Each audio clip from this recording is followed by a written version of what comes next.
just to let you know before I get into the video that major spoilers will be said in this video, and clips that are from all over the story will be shown as well, so you've been warned. Yo guys, NMG Smirk here, back with another video, and today we're just having a little discussion, and you guys actually haven't heard my voice or anything from me in a long time, because throughout this entire playthrough I've not spoken. I did a little notice the other day at the start of the video just to tell you that there was problems and I had to restart the video. Not restart the video, but restart that section. But this is the first time that you're actually hearing my voice, and after I finish The Last of Us 2, I'm gonna bring voice stuff back. I think walkthroughs I will do silently, and maybe online I might bring back Call of Duty. Fortnite is coming back, don't worry about that, and I'll be speaking through all of that. So yeah, I think walkthroughs just might be the thing that I don't speak in. But today we're talking about why The Last of Us 2 is probably the best storytelling game I've ever played. Just on it is like the best game ever. I'd say it is the best game of the generation. Whatever this title is, it'll be something to do with that. And today I'm here to tell you why. And obviously I already said it in the start of the video, major spoilers will be said, and clips from all over the game, not showcasing too much spoiler wise, but you know, some people are picky, so I wouldn't even know. And yeah, so the reason I think this is probably the best game I've ever played, in a long time at least, is because just the way the first game sets up the second. Now you can see throughout blockbuster games, proper big games, and each game might not set up the other, and you know, creators and studios and all that sort of stuff kind of just go along with it after the first game is done, and it's shown heavily to be like that with the Uncharted series. Now, from Uncharted Drake's Fortune to Uncharted Among Thieves, I'm pretty sure that's what it's called, there's nothing that's carrying it on. If anything, it's a completely different story. You know, you have Flynn and you have Chloe, and Elena's nowhere to be seen. But yeah, it's not an Uncharted video, and if I were talking about Uncharted, I would talk about Uncharted, but I'm not talking about Uncharted right now. I'm talking about The Last of Us. But yeah, it's just, the first game is like Uncharted is a perfect representation of where the first game doesn't set up the second, or any game for that matter, they don't set up the second. With the first one, it does it heavily, especially with the way the game ended. Now, a lot of people say that the game could have just cut off and ended right there and then, but I don't know. And I feel like part 2 sets up number 3, but that could be another video, and I'll get into that in another video, of course. But I don't know, I just feel like part 1, it could have just left it there. I didn't think a part 2 was going to come until I saw the trailer in 2016, and that was a long time ago. I was very young. I would have been about 11 years old by then. So you know, but yeah, and just the way the game ended right at the end. So if you don't want to know spoilers for how The Last of Us 1 ends, cut it off right now, and you don't need to know. But yeah, so obviously, you know, you're going back to Tommy's, you know, whatever, the dam. You're going back to Tommy's dam, and he promises Ellie that, you know, he was telling her the truth about the whole Firefly thing, but he wasn't, obviously. He was heavily lying to her. And that I don't know, I just thought that sets up the second game majorly. It really does. And I don't know, after that ending, I don't know, I was so young, I don't know how I took it, I can't really remember. But thinking about it and how I probably would have taken it now, just shows how much the creators knew that there was going to be a second game, and there was. And The Last of Us 2 is one of the best games that I've ever played. But the main reason I think The Last of Us 2 is one of the best games I've ever played is because of Abby and Ellie. Now, if you don't know why Abby goes and, spoiler, kills Joel, is because Joel killed Ellie's father in the first game, right at the end, the doctor. Now, I would have thought it would have been a bigger impact if it was a major character, maybe if she related to Marlene somehow, or some major character along the way, because there are a few, or add another one, or make the doctor, you know, at least give him some more time. You know, what's his name, Jerry, I don't know Abby's last name, but yeah, his name's Jerry, Abby's father. But yeah, just give the doctor, you could have given the doctor more time. But yeah, that was the only flaw I can think about the entire game, and people might take that in the wrong, like, you know, think, oh my god, that's the only flaw, the fact that Joel dies. No, Joel was gonna die anyways. He was getting old, you know what I mean? he was what, coming into his 60s, late 50s. A lot of people thought he was gonna die early on, from when the first trailer came. You can see in the first trailer, go back to it and watch, Joel's coming from the light, like he's coming from heaven, like he isn't actually there. When he's speaking to Ellie, it's like that's like Ellie's subconscious, I think that's how you say it, like speaking to her, giving her some advice, you know, because she's been through so much, his body's all over. Watch that trailer from 2016 and then play the game. You can tell, you know what I mean. But yeah, it isn't just a typical revenge story where someone kills someone and then someone goes after that person. Someone, being Ellie, goes after Abby, okay, and then you're going after him, okay, and then just before even Joel dies, you start playing as Ellie. You know, you're getting familiar with this new character because the game wants you to feel connected to the character, and yeah, the game wants you to feel connected to the character. And then the game hits you with, you know, you're playing this character, oh, she's okay, she seems okay, you know, I'm getting to know her, and then bang, she kills Joel within the first 1 hour and a half to 2 hours of the game, depending on how long it took you to play it. And I just thought, what? I already knew the spoilers because of this dickhead that came into my life, sorry my language, if any kids are watching, but yeah. And yeah, I was just like, what? This soon on? You're not even going to give him 3 hours? Not 3-4 hours? No.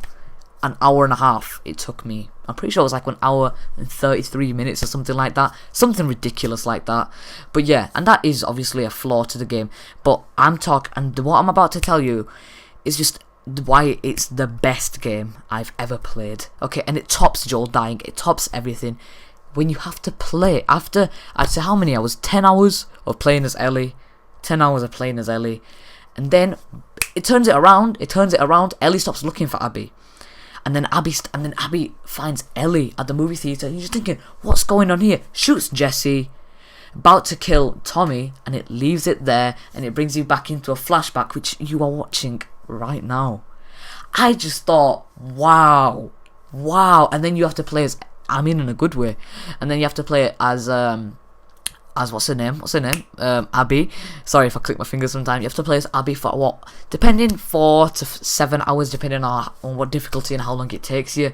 But yeah, and it just leaves you at that cliffhanger, and in the back of your mind, you're just thinking, yo, what's gonna happen when I get back to the present day? And that's what keeps you playing as Abby. That's what keeps you playing as Abby. So I'm gonna go through the game a little bit, and then we're gonna get to the main thing, which what makes it the best game for me.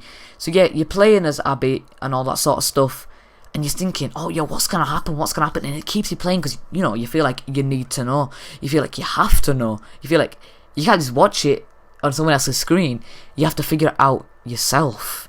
And that's what's so impactful, because as a viewer you feel like you have to know, and that's what keeps you playing as Abby.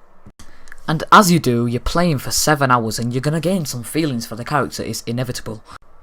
And obviously, as you're gaining feelings for the character, you start to care for the character. And I know this isn't a situation for a lot of people, but it is for me. I genuinely cared about Abby. I cared about her safety, because Naughty Dog force you to play as her for, like, I'd say 30% of the game. You have to play as Abby. And it just like at the start of the game, you're not gonna like Abby at all. I hated her for what she did to Joel. But when you play as her for 7 hours, I'd say a lot of people gained, you know, love for the character, and I definitely did. And I really like her, and I hope they do DLC for her. And I don't know, it's just such a great game. But I'm gonna get into more stuff as well. And as you go further into the game, you come across someone I think it's Lev. And I don't know if Lev is a boy or a girl. You can't actually tell, so I'm not gonna, you know, say she's a girl or he's a boy or anything like that. I'm just gonna say Lev. And there's, like, you don't get that many hours with Lev. I'd say you get about 3 hours. And once I'm playing with Lev, it feels like Joel and Ellie in the first game. It feels like I've got to take care of this, you know, this young person, this teenager. I've got to take care of this little kid. And it just reminded you so much of how Joel treated Ellie, and how when Lev first met Abby, when Abby was being hung basically, or hanged, however it is, Lev's like to the other girl, I can't remember her name, sorry, or just leave her. She's a WLF, she's a wolf. And that's just how the same situation is with Joel and Ellie, because at the start of the game with Joel and Ellie, sorry, I'm gonna say Joel and Ellie quite a bit. With the start of the game with Joel and Ellie, Joel does not like Ellie, and Ellie does not like Joel, and then they slowly start to like each other. And it's the same situation between Lev and Abby. Big man Abigail with those beefy arms, you know what I mean? But yeah, it's the same situation. And I don't know, they grow a bond and they just like each other in the end, and it's just a nice, you know, it's just a nice bond between like a parent and their child. That's just how I see it, and it just shows how nice Abby can really be. And it's just a nice little storyline, especially when Lev is helping Abby through her fear of heights, and you know, keeping her along the way when they have to cross the sky bridge. And it's usually like the parent is taking care of the child, but it's the other way around with some situations, and it's just so nice because it shows how much love is in, you know, between them. And then by the end, you get to the present day, you get to Seattle, day 3, and you go to the theatre or the cinema and you find Ellie. And I think that's one of the hardest parts for me, because I actually have to fight Ellie, which I did not agree with, but it's okay. And then Lev stops Abby from slitting Dina's throat, and she's like, I don't care if she's pregnant, you killed Mel. You killed Mel. And that broke Ellie. That whole situation with killing Mel, and then what just happened to Dina, she thought, I need to stop. And then next scene, you see her, she's on a farm. It's like, what? JJ is he looks about 1, maximum 2 years old. So it's been a while since the whole Abby situation, and you know, they've settled peace. And then obviously Tommy's already been shot at this point, and we think he's dead. And then he comes back, he's crippled, his eye's been shot, and he can't walk. He's walking funny, and he knows where Abby is. He knows where Abby is, and he says to Ellie, come on, we gotta go get her, we gotta go get her. And he can't do it without Ellie. And then we say no, and then we do, we go after her, right? We go after her, and then you're thinking, oh no, I thought we were just gonna be a nice ending. I don't want none of them to die. Okay, and then you get to the end of the game, blah blah blah.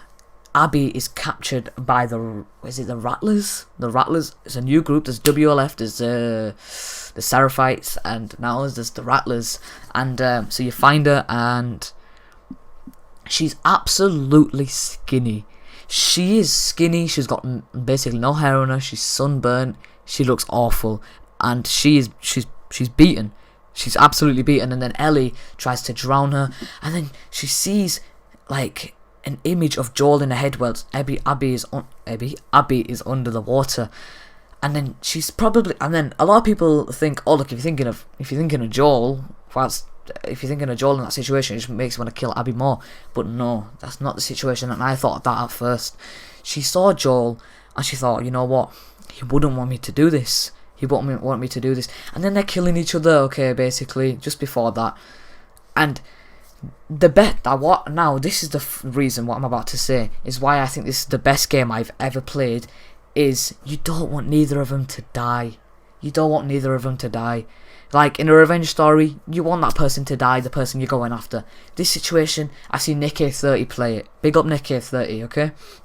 He played the game, and he's like, oh no, you psycho. He's speaking about Ellie here, you psycho, get off of her. You psycho, that's what he said, you psycho, that's what he said. And I just think it's it's just insane how much Naughty Dog convinces you that to like Abby, and then in the end you just don't want no one to die. You just want them to talk it out, you know, to have a nice talk, and you don't want them to say apologize to each other.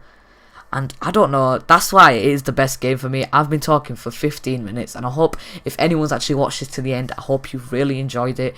And I don't know, this is just one of the best games I've ever played, and I recommend it so much. I recommend this game so much, and I love you all, and I hope you have a great day. I'm going to end off the video here. Big man Jerry on the screen right now with Marlene, and I'm going to let you go. Goodbye. Don't forget to like and subscribe if you're part of the Cuzzies, and I'll see you later in a bit, boys.